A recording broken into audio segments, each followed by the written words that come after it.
আপনার নিয়ে বানানো। আপনি হয়তো জানেন না যে আমারে গেরিনা থেকে অপমান করা হয়েছে। এটা আচ্ছা, এটা বলিস না। আমি তো না ফোন না আমি দিছিলাম যখন, তখন ওটা না, আমি লাইভে ছিলাম ওটা না। না, না আমি না না আমি লাইভ স্ট্রিম ওটা না, অন ওটা না, করেছি, সেই সময় তুই ফোন দিছিস। না না তো ওইটা এটা না। বলিস না আমাকে লাইভে। অপমানটা করা হয়েছে কিভাবে? কারণ আমাকে ইভেন্টে ইনভাইট করা হয়, কোন ঠিক ইভেন্টে? আছে? ওই ওই আমাদের খুলনায় ওই যে একটা ইভেন্ট হচ্ছিল, এই যে বুইয়া বুইয়া মিট নামের কোন ইভেন্ট মেবি, ওই যে আপনার যাই হোক ওই যে টুর্নামেন্ট খেলতে গেছিল না আর এসকেরা টিম সহ, হ্যাঁ, এই যে এটা টুর্নামেন্ট গুলো টুর্নামেন্ট ছিল খেলতে ওইগুলো গেছিল। লাইভ, ওই যে সরি সরি মনে পড়ছে, ওয়াচ পার্টি, ওয়াচ হুম পার্টি, হুম ওয়াচ পার্টিতে আমাকে ইনভাইট করা হয়। আগের দিন পর্যন্ত সব ইনভাইট করা হয়, আমাকে বলে যে ভাই আপনি আপনার টিম নিয়ে আসতে পারবেন। 9 জন আমার যে টিমে আছে, ওই 9 জনটা নিয়ে আমি এক জায়গায় গ্যাদার করছি, ঢাকায় আমার বাড়ি। যে কালকে সকালে ঘুম থেকে উঠেই আমরা চলে যাবো ডিরেক্ট খুলনা, খুলনা থেকে আমার বাড়ি ঘুরে এসে দেন পরের দিন আবার আমরা ঢাকা ব্যাক করবো। হুম ক্যামেরা ট্যামেরা সেট আপ সহ সব আমার রেডি। হুম এখন রাত 3টের সময় আমারে কল করে, আল্লাহর কি রহমত, ওই সময় আমি যাই গেছিলাম। হুম। তো ওই সময় আমারে কল করে, তাও কল দেয়াই হচ্ছে মারুফ বাইরে দিয়ে, যে তালহা ভাই আপনি কালকে আসতেছেন না, আপনি কালকে অসুস্থ। আমি বললাম মানে যে আমি, হ্যাঁ এটাই আমিও সর্বপ্রথমবার এটাই বললাম যে আমি বুঝতে পারিনি তখন। আমি বললাম যে কই ভাই আমি তো অসুস্থ না, আমি তো ঠিক আছি তো, আমি কালকে আসতেছি তো। পরে মারুফ ভাই আমার আবার বললো যে ভাই আপনি কালকে আসতেছেন না, আপনি কালকে অসুস্থ। আমার নামে কিন্তু ওই যে ওই জায়গায় পিকচার টিকচার দিয়ে যে সব বোর্ড থাকে এন্ট্রি গেটে, ওই সবকিছু বানানো ছিল। পরবর্তীতে ওইটা ভাঙ্গি ফেলছে, তাও পোলাপান ভিডিও পর্যন্ত করছে। ব্যাপারটা বুঝছেন? ওই এমন সিন হয়েছে। পরে হয়েছে কি, আমি পরে বুঝতে পারছি ওনার কথা। আমি বললাম যে ভাই এই যে কোন ধরনের কথা বলেন আপনারা, এটা কি মানায় নেওয়া যায় কোনোদিনও? মানে এক সেকেন্ড কাল দাঁড়া, এক সেকেন্ড দাঁড়া। গাইজ, আসসালামু আলাইকুম। স্ট্রিমে অনেক মানুষ আসলো, হঠাৎ করে কমেন্ট দেখতেছি নাটক সাজানো, এরকম 2-4টা কমেন্ট। আমি শেষবারের মতো বলতেছি, আল্লাহ তালার কসম, আমি স্ট্রিম শুরু করব এই মোমেন্টে তালা ফোন দেবে আর স্ট্রিম চালু করার পরে ওর সাথে লাইভে কথা হবে, এটা আমি জানতাম না। যদি আমার ওর সাথে কথা বলে ভিউ নেওয়ার হতো, আমি আলাদা ভিডিও বানাতাম। সো তোমরা বাজে কমেন্ট করা বাদ দাও।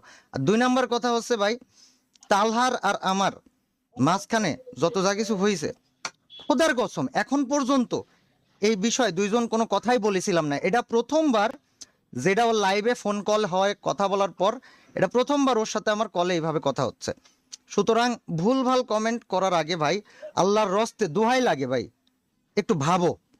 আর তারপরেও যদি, আমি আল্লাহর কসম করার পরেও যদি কারোর মনে হয় যে এসব নাটক বা লাইভ অন করে ইচ্ছা করে এগুলো করতেছি, ভাই খোদার কসম কইতাছি ভাই, তোর উপরে ঠাডা পড়বো ভাই।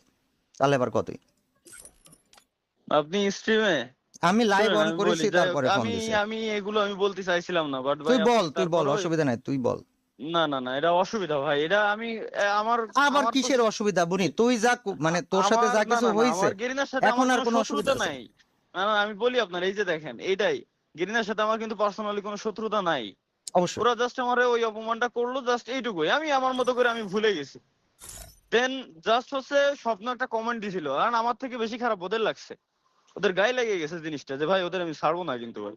হুম। কারণ কত A to Z সবকিছুই রয়েছে ভাই, কত কিছুর প্রুফ রয়েছে দিলে তো আমি, আমি তো গোড়াই ছিলাম, শুরু থেকে ছিলাম, কমিউনিটি শুরু থেকে আমি। তো আমি চাইলেই তো, এক্স্যাক্টলি, তুই আমাকে নিয়ে ভিডিও বানানোর পরও আমি একটা ভিডিও বানাইছিলাম স্পোর্টস নিয়ে, খেয়াল করেছিস? ওই জায়গায় কিন্তু আমি বলে দিছি যে যখন কেউ ছিল না, সবাই পালাইছে, আমি মিস্টার চিপোলার তালা দাঁড়াইছিলাম। এই না, এটা তো আমি বললামই ভাই ওই যে এই সময় আমি তিনজন ব্যক্তি মেনশন করেছি, ব্যতীত, কারণ এই তুই তিন, আমাদের সাথে শুরু থেকে আজ পর্যন্ত ভাই। ওটাই আমি বললাম তো, আমার তো কারোর সাথে শত্রুতা নাই, আমি চাইলেই তো, আমি জানি শুরু থেকে কি দেখি, আমার তো কোনো শত্রুতাই না, আমি কেন করবো? এই যে আপনি লিক করে দিলেন এই জিনিসগুলা, না, এটা আমি তো আমি চাই নাই। আমি তো জানি না যে তুই এই টপিকে তুলবে। আমি লাইভ অন করছি, তুই ফোনে তোর সাথে আমার কথা হচ্ছে, এর মাঝখানে এই টপিক আসছে। আর এটা লিক মি কোনো অসুবিধা না, তাহলে আমরা যেটা সত্য সেটা সত্য বলছিস তুই, এটা লিক টিক কিছু না, তুই এটা বল। লিকই ভাই, এগুলো আসলে বলা উচিত না, কারণ ওনাদের সাথে আমার কোনো সম্পর্ক মানে শত্রুতা না, নাই। ওনাদের সাথে তুই যেটা শত্রুতার কোনো কথা বলিস না, তুই জাস্ট বলছিস তোর সাথে কি অন্যায় হয়েছে সেটা, কিন্তু খারাপ কি হয়েছে?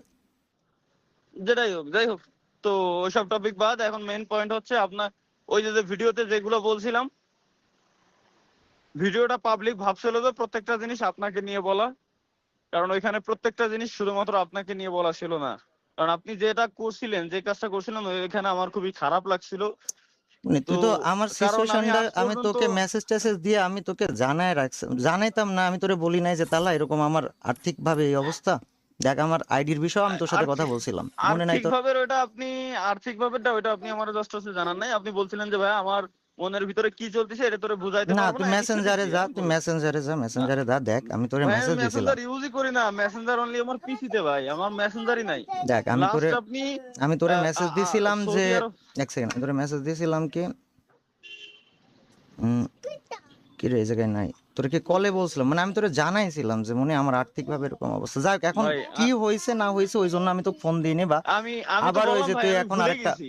তার একটা কথা দেখেন ভাই, বললি, আমি তুই কিন্তু আরেকটা কথা বললি, এটা আগে তোর ভুল ধারণা যেগুলো হইতে হয়েছে, পারে। দাঁড়া, তুই আরেকটা কথা বললি, এটা ভুল ধারণা হইতে পারে। তুই ভাই একদম পুরুষ মানুষ হইলে মুখের উপরেই বল, অসুবিধা নেই। তোর সাথে যে ভাই আমার আমি তো তোর সাথে যে আমি আমার তো কথা হচ্ছে, তোর সাথে যে আমার কথা হচ্ছে, তোর কি মনে হ্যাঁ হয়েছে হ্যাঁ, যে আমি লাইভ অন করে ইচ্ছা করে তোর সাথে কথা বলতে লাগছে? না না, আমি তোরে ফোন দিছিলাম আরো 1-2 ঘন্টা আগে। আমি আমি ঘুমাইছিলাম ভাই, আমি সারা লাইভ রাত অন জার্নি করে করছি, আসছি আমি তো লাইভ গত অন রাত করছি থেকে। মাত্র ইউটিউবে। প্রতিদিন 6টার সময় আমি ইউটিউবে লাইভ করবো, এটা অ্যানাউন্সমেন্ট দিছি। তুই দেখ আমার কালকের ভিডিওতেও পাবি, পরশু দিনের লাইভেও পাবি, তার আগের দিনের লাইভেও পাবি। আমি লাইভ অন করছি ওই মাত্র তুই ফোন দিছিস। আমি মনে হচ্ছে ঠিক আছে, ইটস ওকে, তুই আমি কথা বলবো, এটা বুঝতে পারছি। লুকোচুরিত্ব কিছু নাই। বাট তুই যে এই টপিকে যাবি আমি এটা জানতাম না। দ্বিতীয় কথা ভাই, তোকে আমার ফোন দেওয়ার একটাই কারণ, আমার মানে বহুত মানুষের সাথে আমার গ্যাঞ্জাম করতে ভালো লাগে, যে কোনো মানুষের সাথে আমি গ্যাঞ্জাম করতে রাজি আছি, কিন্তু তুই আমি এক বাড়িতে থাইকে এক জায়গায় খাইছি, একসাথে আড্ডা মারিছি, আর কি মারিছি, ভিডিও বানাইছি, তোকে আমি আমার বিপরীতে ভাববো, এটি আমার জন্য হচ্ছে না, আমি এটি না না, পারবো না। এটা এটা আমি আমি তো কখনো আপনাকে ভাবিনি ভাই। আমি এরপরে লাস্ট লিখেও দিছিলাম দা এন্ড, এরপরে আমার অডিয়েন্স কিরে দেখছেন যে কিরে ওর ওই হয়নি? টপিক নিয়ে একটা কত কথা কলে বলতে, থাকো? আর আমার অডিয়েন্স ওর পরে আর একটা কথা পর্যন্ত বলি নাই। দা এন্ড যখন আমি লিখে দিছি, এন্ড মানে এন্ড, ওইখানে শেষ। অডিয়েন্স বলে এরপর তো মরে সব যাক, শেষ। আমার ওইটা নিয়ে প্যারা নাই, আমার প্যারা হচ্ছে জাস্ট তোর তো সাথে আমার সম্পর্কটা। ভাই সম্পর্ক তো আছে, সম্পর্ক তো নষ্ট আমি হয় ওইটা নাই। নষ্ট না হোক, আমি আমি তো ভুলেই গেছি। ওইটার মাঝখানে আমি জাস্ট তোকে, মানে আমি জানতাম না যে তুই ভুলে গেছিস। আমি ইভেন লাস্ট তোর একটা পোস্টের একটা কমেন্ট দেখে আমি বলছি কি রে, ও কি এখন পর্যন্ত জিনিসটা মাথায় নিয়ে রাখেছে। কমেন্টটা কমেন্টটা ওইটা আপনার আপনার জন্য আচ্ছা ছিল ঠিক না। আছে, তাহলে বুঝতে পারছি, ক্লিয়ার। এখন ওই জন্য আমি তোকে ফোন দিলাম যে মনি